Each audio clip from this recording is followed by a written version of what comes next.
नमस्कार मु ज्योतिष प्रशांत आपण को मोर ये टारो कार्ड रीडिंग वीडियो को आपण मानक स्वागत करुच्ची। चलतु देखा ये टारो कार्ड रीडिंग वीडियो रे आपण पार्टनर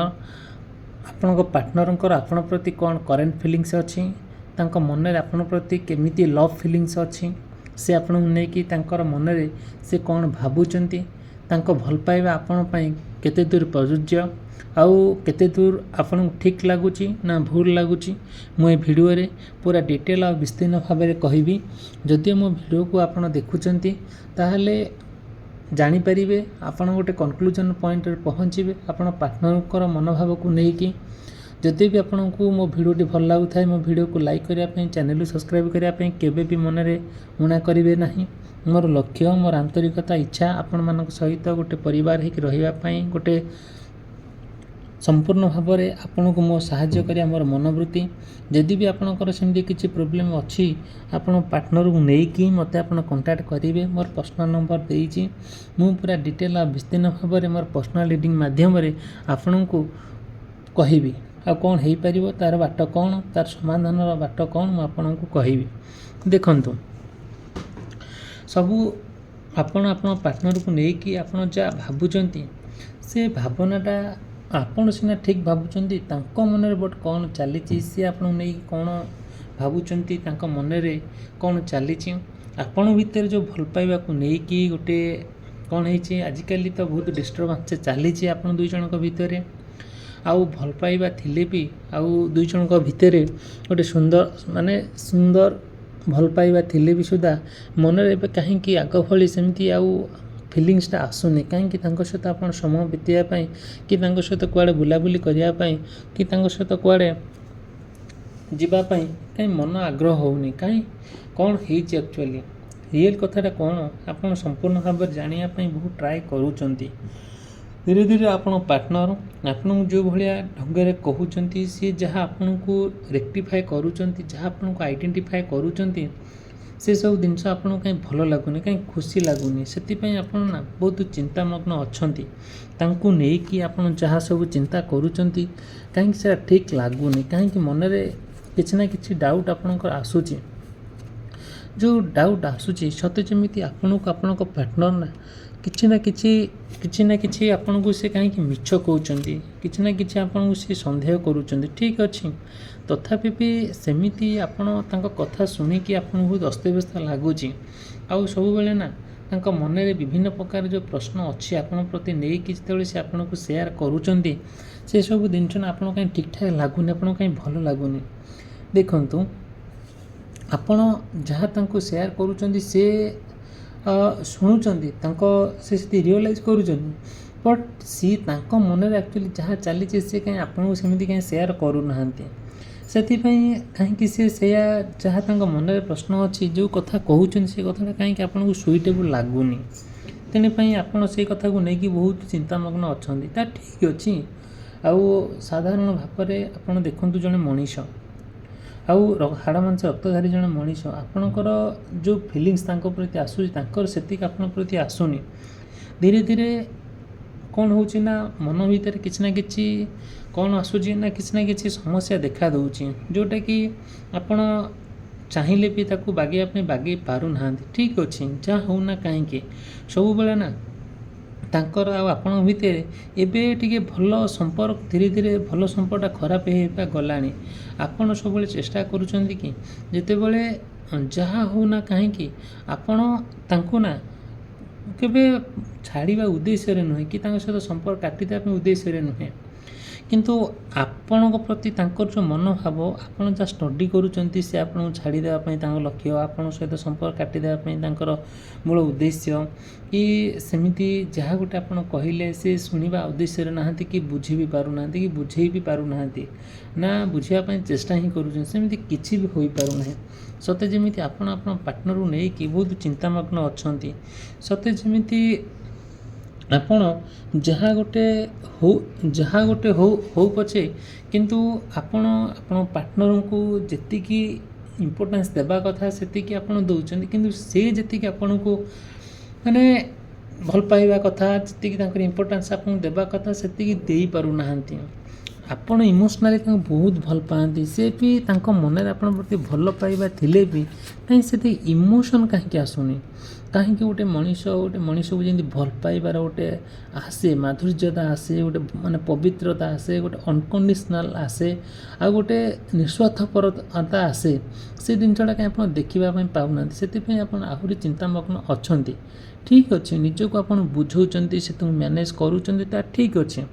ବଟ୍ ହେଲେ କ'ଣ ହେବ? କିଛି ନା କିଛି ପ୍ରୋବ୍ଲେମ୍ ଦେଖା ଦେଉଛି ଆପଣଙ୍କ ଦୈନନ୍ଦିନ ଜୀବନରେ, ଯେଉଁଟାକି ଆପଣ ଯେତେ ଚେଷ୍ଟା କଲେ ବି ଆଉ ମାନେ କ'ଣ କରୁଛନ୍ତି,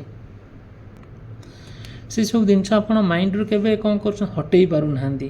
ସବୁବେଳେ ନା ଗୋଟେ କ'ଣ ହେଉଛି, ଯେତେବେଳେ ଆପଣ ସେ କଥାକୁ ଭାବୁଛନ୍ତି, ଆପଣ ଚାହୁଁଛନ୍ତି ଏହାକୁ ଏୟା କରିବା ପାଇଁ, ସେସବୁ ସମସ୍ୟାରେ ଆପଣ ଫ୍ରି ହେଇପାରୁନାହାନ୍ତି, ମୁକ୍ତି ହେଇପାରୁନାହାନ୍ତି। ଆପଣଙ୍କୁ ବହୁତ କଷ୍ଟ ଲାଗୁଛି, ସିଚୁଏସନ୍ ଦିନକୁ ଦିନ ବହୁତ ଖରାପ ହେଇକା ଯାଉଛି, ଯେଉଁଟାକି ଆପଣ ଚାହିଁଲେ ବି ନିଜ ଆୟତନ ଭିତରେ ଆପଣ ପାର୍ଟନରକୁ ରଖିପାରୁନାହାନ୍ତି। ଦେଖନ୍ତୁ, ଠିକ୍ ଅଛି, ସବୁ କିଛି ହେଉଛି, ସିଏ କଥା ହେଲେ ବି ସୁଦ୍ଧା ତାଙ୍କ ମନରେ ଯେମିତି ମଣିଷ ଆପଣମାନେ ଦେଖିଥିବେ, ଜଣଙ୍କର ଇଚ୍ଛା ନଥିଲା ଭଳିଆ କଥା ହେଉଥିବେ, ସମ୍ପର୍କ ରଖିବା ପାଇଁ ଟ୍ରାଏ କରୁଥିବେ, କିନ୍ତୁ ତାଙ୍କ ଇଚ୍ଛା ନଥିବ, ମାନେ ସମ୍ପର୍କ ରଖିବା ପାଇଁ କହୁଥିବେ କିନ୍ତୁ ଇଚ୍ଛା ନଥିଲା ଭଳିଆ ସେ କହୁଥିବେ। ସେଥିପାଇଁ ନା ଆପଣ ସେ କଥାକୁ ବି ନେଉକି ବହୁତ ମାନେ ମନ ଦୁଃଖରେ ଅଛନ୍ତି।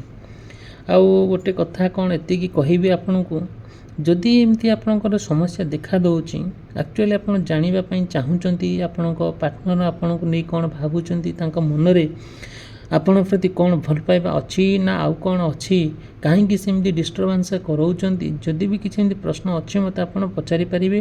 ମୋର କଣ୍ଟାକ୍ଟ ନମ୍ବର ଦେଇଛି, ମୁଁ ମୋର ପର୍ସନାଲ ରିଡ଼ିଂ ମାଧ୍ୟମରେ ତା'ର ବାଟ ଆପଣଙ୍କୁ କହିବି। ଯଦି ମୋ ଭିଡ଼ିଓଟି ଭଲ ଲାଗୁଛି, ମୋ ଭିଡ଼ିଓକୁ ଲାଇକ୍ କରିବା ପାଇଁ, ଚ୍ୟାନେଲକୁ ସବସ୍କ୍ରାଇବ୍ କରିବା ପାଇଁ କେବେ ବି ଭୁଲିବେ ନାହିଁ। ଆଉ ସବୁବେଳେ ନା ଗୋଟେ କଥା ମନେ ରଖିଥିବେ, ମୁଁ ଆପଣଙ୍କୁ ଏତିକି କହିବି, ଆପଣଙ୍କ ପାର୍ଟନରକୁ ନେଇକି ଆପଣଙ୍କ ମନରେ ଯେଉଁ ପ୍ରଶ୍ନ ଆସୁଛି, ସେ ପ୍ରଶ୍ନ ସବୁବେଳେ କ୍ଲିଅର୍ ହୁଅନ୍ତୁ। କାହିଁକି ଗୋଟେ ମଣିଷ ଯେତେବେଳେ ତା ଜୀବନସାଥୀକୁ ବାଛିଥାଏ କି ତା ଜୀବନସାଥୀ ପାଖରେ ରହିଥାଏ, କିମ୍ବା ତା ଜୀବନସାଥୀ ସହିତ ଜୀବନର ଶେଷ ନିଶ୍ୱାସ ପର୍ଯ୍ୟନ୍ତ ତା ସହିତ ରହିବା ପାଇଁ କ'ଣ ପ୍ରତିଜ୍ଞାବଦ୍ଧ ହେଇଥାଏ, ଯେତେବେଳେ ସେଇ ସବୁ କାର୍ଯ୍ୟରୁ ଉଣା ରହୁଛି, ସେଇ ସବୁ କାର୍ଯ୍ୟରୁ ଆପଣ କ'ଣ ଦୂରେଇ ରହୁଛନ୍ତି, ସେ କାର୍ଯ୍ୟରୁ ଆପଣ ବଞ୍ଚିତ ରହୁଛନ୍ତି, ସେଥିପାଇଁ ନା ଆପଣ ବହୁତ କଷ୍ଟ ପାଉଛନ୍ତି। ସେ କଷ୍ଟ ସତେ ଯେମିତି ଆପଣଙ୍କୁ ବହୁତ ଘାଇଲା କରିଦେଉଛି, ଆପଣଙ୍କୁ ବହୁତ ମାନେ ବାଧୁଛି ସେସବୁ ଜିନିଷ। କ'ଣ କରାଯିବ? ଏମିତି କିଛି ସମସ୍ୟାଟା ଆସିକି ପହଞ୍ଚି ଯାଉଛି, ଆପଣ ଚାହିଁଲେ ବି ଆଉ ସେ ସମସ୍ୟାରୁ ଆପଣ ଦୂରେଇ ହେଇପାରୁନାହାନ୍ତି। ସବୁବେଳେ ମନରେ କ'ଣ କ'ଣ ସବୁ ଚାଲିଛି, ଯେଉଁ ପ୍ରଶ୍ନ ଚାଲିଛି, ଆପଣ ଚାହୁଁଛନ୍ତି ଗୋଟେ ଯାହା ହେଉନା କାହିଁକି ଗୋଟେ ପରଫେକ୍ଟନେସ୍ ଆସିବା ଦରକାର। ଗୋଟେ ଦେଖନ୍ତୁ, ଆପଣମାନଙ୍କୁ ମୁଁ କହିବି, ଆପଣ ଯେତେ କୌଣସି କଥାକୁ ଯେତେ ବୁଝିଲେ ବି ସୁଦ୍ଧା ଆପଣଙ୍କ ପାଖରେ ଯେତେ ସୁବିଧା ଥିଲେ ନା କାହିଁକି, ଆପଣ ଗୋଟେ ପ୍ରୋଟେକ୍ସନ୍ ନିଅନ୍ତୁ, ଯେଉଁଟାକି ଆପଣ ଭାବିପାରିବେ ନାହିଁ। ଯେତେବେଳେ ଗୋଟେ ବିପଦ ଆସିବା ପୂର୍ବରୁ ଆପଣ ଯେତେବେଳେ ସଚେତନ ହେବେ, ସେଇଟା ଆପଣଙ୍କୁ କେତେ ଯେ ମାନେ କ'ଣ ବଞ୍ଚେଇ ଦେବ ସେ ବିପଦରୁ ଭୁଲି ହେବ ନାହିଁ।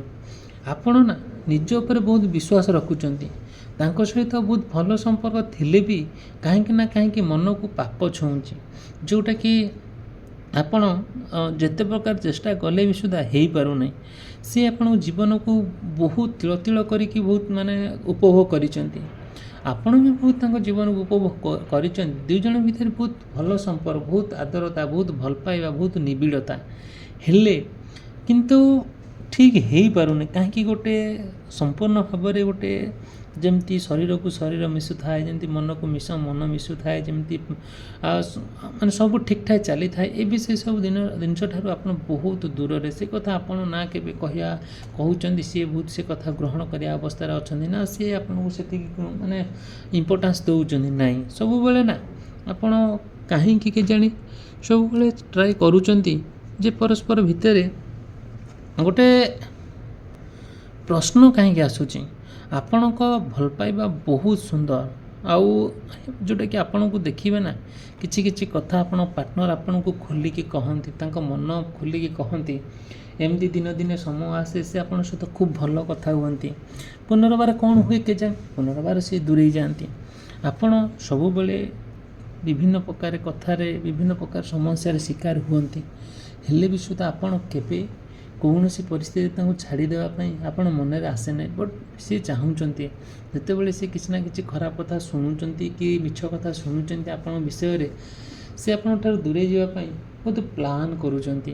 ଆପଣଙ୍କ ଠାରୁ ସେ ଦୂରରେ ରହିବା ପାଇଁ ବାହାନା କରୁଛନ୍ତି, ଯେଉଁଟାକି ଭଲ ଲାଗୁନି ସେସବୁ ଜିନିଷ। ଆପଣ ସମ୍ପୂର୍ଣ୍ଣ ଭାବରେ ଏ କଥା ଆପଣ ସହିପାରୁଛନ୍ତି ନା କହିପାରୁଛନ୍ତି? ସତେ ଯେମିତି ଆପଣଙ୍କର ଯେଉଁ ବ୍ୟକ୍ତିତ୍ୱଟା ନା ନଷ୍ଟ ହେଇକା ଦିନକୁ ଦିନ ଯାଉଛି। କ'ଣ କରାଯିବ? ଭଲ ପାଇବାକୁ କିଏ କେବେ ଆଡ଼େଇ ଦେଇପାରିଲାନି ନା ଦେଇପାରିବ। ତେଣୁକରି ଆପଣଙ୍କର ତାଙ୍କ ପ୍ରତି ଯେଉଁ ମନୋଭାବ ଅଛି, ତାଙ୍କ ପ୍ରତି ଯେଉଁ ଆତ୍ରତା, ସ୍ନେହ, ମମତା, ଶ୍ରଦ୍ଧା ଆଉ ସମ୍ମାନ ଅଛି, ସେସବୁ କ'ଣ ହେଉଛି ଆଜିକାଲି ସେସବୁ କାଳେ ବିଲୋପ ହୋଇଯାଉଛି, ଧୀରେ ଧୀରେ ଦୂରେଇ ଯାଉଛି।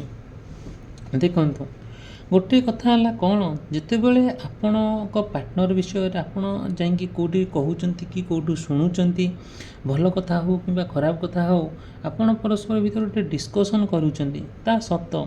ଆଉ ସେ କଥାକୁ ନେଇକି ବି ବହୁତ ଗୁଡ଼ିଏ କଥା ଗୋଟେ କ'ଣ ହେଉଛି ନା ଗୋଟେ ପ୍ରଶ୍ନ ଆସୁଛି, ତଥାପି ବି ଆପଣ ସେ ପ୍ରଶ୍ନ ଆସିଲେ ବି ସେ କଥାକୁ ମାନେ କ'ଣ କରୁଛନ୍ତି, ରିଅଲାଇଜ୍ କରିକି ତାକୁ କେଉଁଠି ନା କେଉଁଠି ଏକ୍ସପୋଜ୍ କରାଉଛନ୍ତି। ହେଲେ ବି ସୁଦ୍ଧା ଆପଣ ଠିକ୍ ଅଛି ଯେ, କିନ୍ତୁ କିଛି ନା କିଛି ଆଜିକାଲି ସେସବୁ ସମସ୍ୟା ଭିତରେ ଆପଣ ଗତି କରୁଛନ୍ତି। ଆପଣ ଭାବିଲା ବେଳକୁ ବହୁତ କଷ୍ଟ ହେଉଛି। ଆଉ ସବୁବେଳେ ନା କିଛି ନା କିଛି ପ୍ରୋବ୍ଲେମ୍ ଆପଣଙ୍କ ପାଖରେ ଆସି ପହଞ୍ଚି ଯାଉଛି। ଯାହା ହେଉଛି ନା କାହିଁକି ଆପଣ ସବୁ କିଛି ଭୁଲି ଯାଉଛନ୍ତି। ଲାଷ୍ଟକୁ ଆପଣ ତାଙ୍କ ସହିତ ଗୋଟେ ସୁନ୍ଦର ରିଲେସନସିପ୍ ବନେଇବା ପାଇଁ ଯେମିତି ଆପଣ ତାଙ୍କ ଭିତରେ କିଛି ସମସ୍ୟା ନ ଦେଖାଯାଉ, ପରସ୍ପର ଭିତରେ ବହୁତ ସୁନ୍ଦରତା ରହୁ, ଗୋଟେ ଆଦରତା ରହୁ, ଗୋଟେ ଭଲ ପାଇବା ରହୁ, ଗୋଟେ ମାନେ ସାରା ଜୀବନ ରହୁ ବୋଲି ଆପଣ ପ୍ରତିଜ୍ଞା ମଧ୍ୟ ହେଇଯାଉଛନ୍ତି। କିନ୍ତୁ ସେ କାହିଁକି ଏ କଥାକୁ ନେଇକି ଏତେ ସିରିୟସ୍ ହେଇପାରୁନାହାନ୍ତି ନା, ଆଉ ଭାବି ହେବ ନାହିଁ। ଆପଣ ପ୍ରକୃତ ସତ କଥା କୁହନ୍ତି ତାଙ୍କୁ। ଆପଣଙ୍କ କଥାରେ ଗୋଟେ ମର୍ଯ୍ୟାଦା ଥାଏ, ଗୋଟେ କ୍ଲାରିଟି ଥାଏ, ଗୋଟେ ସତ୍ୟତା ଥାଏ, ଟ୍ରୁ ସତ୍ୟଟା, ଯାହାକୁ ଆମେ ପିଓର ସତ କଥା ବୋଲି ଆପଣ କୁହନ୍ତି। କିନ୍ତୁ ସିଏ ବି ଆପଣଙ୍କୁ କାହିଁ ଆଜିକାଲି ସେମିତି କିଛି କହୁନାହାନ୍ତି। ସବୁବେଳେ ଆପଣଙ୍କୁ କିଛି ନା କିଛି ଗୋଟେ ମିଛ ବାହାନା ଆଉ ଗୋଟେ କରୁଛନ୍ତି, ଯେଉଁଟାକି ଆପଣ ଯାହା କହୁଛନ୍ତି ସେଇଟା ସବୁ ଅନାବଶ୍ୟକ କଥା ବୋଲି ଆପଣ ସେ କଥାକୁ ବହୁତ ଫିଲ୍ କରୁଛନ୍ତି।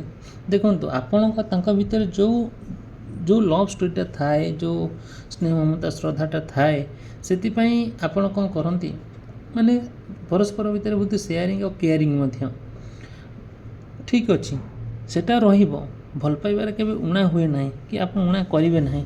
ସେଇଟା ଭଗବାନ ଆପଣଙ୍କୁ ସେତିକି ଶକ୍ତି ଦେଇଛନ୍ତି ସହିବା ପାଇଁ ଆଉ ବୁଝିବା ପାଇଁ, ଠିକ୍ ଅଛି। ଆଉ କିନ୍ତୁ ପରସ୍ପର ଭିତରେ ଗୋଟେ ଜିନିଷ ନିହାତି ରହିବା ଦରକାର, ଏଇ ଜିନିଷଟି ଯେଉଁ ଲୟାଲ୍ଟି, ମାନେ କ'ଣ, ପବିତ୍ର ପ୍ରେମ, ଭଲ ପାଇବା, ରିଏଲ୍ ଭଲ ପାଇବା ଆଉ ପରସ୍ପର ପ୍ରତି ଡେଡିକେସନ୍। କେତେ ସୁନ୍ଦର ତାଙ୍କ ପ୍ରତି ଆପଣ ଡେଡିକେଟ୍ ଦେଇପାରୁଛନ୍ତି, କେତେ ଡେଡିକେସନ୍ ତାଙ୍କ ପ୍ରତି ଦେଇପାରୁଛନ୍ତି, କେତେ ତାଙ୍କ ଯତ୍ନ ନେଇପାରୁଛନ୍ତି, ତାଙ୍କୁ କେତେ ସ୍ନେହ ଶ୍ରଦ୍ଧାରେ ବାନ୍ଧି ରଖିପାରୁଛନ୍ତି, କେତେ କଥାରେ ତାଙ୍କୁ ବାନ୍ଧି ରଖିପାରୁଛନ୍ତି। That is the important point of your life. ଠିକ୍ ଅଛି, ସବୁ ହେବ, ସେଇଟା କେବେ ମନେ ଉଣା କରିବେନି, ଏଇଟା ମନରେ କେବେ ପ୍ରଶ୍ନ ବି ଆଣିବେ ନାହିଁ। କିନ୍ତୁ ଏମିତି କିଛି କଥା ନାହିଁ ଯେ ଯେଉଁଟା ତା'ର ସମାଧାନ ବାଟ ନାହିଁ। ଯଦି ବି କିଛି ସେମିତି ଆପଣ ସମାଧାନ ବାଟ ଚାହୁଁଛନ୍ତି ତା'ର କରିବା ପାଇଁ, ସେଇଟା ମୁଁ ଆପଣଙ୍କୁ କହିବି ମୋର ପର୍ସନାଲ୍ ରିଡ଼ିଂ ମାଧ୍ୟମରେ। ଠିକ୍ ଅଛି, ଯେବେ ବି ଆପଣଙ୍କର ମନରେ ପ୍ରଶ୍ନ ଅଛି ମୋତେ ଆପଣ ପଚାରି ପାରିବେ। କିନ୍ତୁ ଗୋଟିଏ କଥା କହିବି, ଯେଉଁ ଭଲ ପାଇବା ପରସ୍ପର ଭିତରେ ଅଛି ସେ ରହିବ, କେବେ ତିକ୍ତତା ହେବ ନାହିଁ କି ସେପାରେଟ୍ ହେବେ ନାହିଁ। ଯଦି ବି ସେମିତି କିଛି ଦେଖା ଦେଉଛି, ତା'ର କେମିତି ଆପଣ ପାର୍ଟନରକୁ କ'ଣ କରିବେ, ନିଜର କରି ରଖିବେ, ସେଇଟା ମୁଁ ସମ୍ପୂର୍ଣ୍ଣ ଭାବରେ ମୋର ପର୍ସନାଲ୍ ରିଡ଼ିଂ ମାଧ୍ୟମରେ କହିବି। ଠିକ୍ ଅଛି, ଭିଡ଼ିଓଟି ଆଉ ରଖୁଛି, ରହିଲି, ଧନ୍ୟବାଦ, ନମସ୍କାର।